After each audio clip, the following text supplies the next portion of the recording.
যায়। ইচ্ছাকৃত নামাজটা করো না, সেই ইচ্ছাকৃত নামাজটা করে সেই ইসলাম ধর্ম বের হয়ে যায়। ইসলাম ধর্মের মধ্যে ওই ব্যক্তির কোনো অংশ নেই যে নামাজ ছেড়ে দেয়।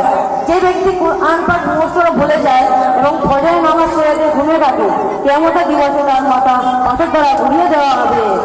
সম্মানের উপস্থিতি, মুমিনদের উভয় জগতের সফলতা নামাজের মধ্যে নিহিত রয়েছে। সুতরাং কুরআন বলে, قد أفلح المؤمنون الذين هم في صلاتهم خاشعون। ওই ঈমানদারগণ অবশ্যই সফল হবে যারা নামাজের মধ্যে অন্তর থেকে নত করে। নামাজের মধ্যে ধ্যান রাখার উত্তম পানা হলো সে নামাজের মধ্যে যা কিছু করছে তার দিকে ধ্যান দেবে। যদি অনিচ্ছাকৃত কোনো খেয়াল চলে আসে তাহলে ক্ষমা আছে, কিন্তু যখন কোনো খেয়াল আসবে নামাজের কালিমার দিকে ধ্যান দেবে। সম্মানের সন্তানমণ্ডলী, যে নামাজে পাবন্দি করে এবং তার হবেসালা আদায় করে, তো অসৎ কর্ম থেকে বিরত থাকে এবং অসৎ কর্ম থেকে বিরত থাকে। কেননা আল্লাহ তাআলা বলেন, ওয়াকিমিস সালাতা ইন্নাস সালাতা তানহা আনিল ফাহশাই ওয়াল মুনকার।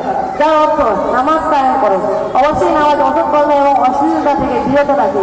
যদি নামাজ পড়া কোনো ব্যক্তি অসৎ কর্ম এবং অশ্লীলতা থেকে বিরত না থাকে, তার প্রমাণ হলো যে নামাজ সে তার হবেসালা আদায় করে না।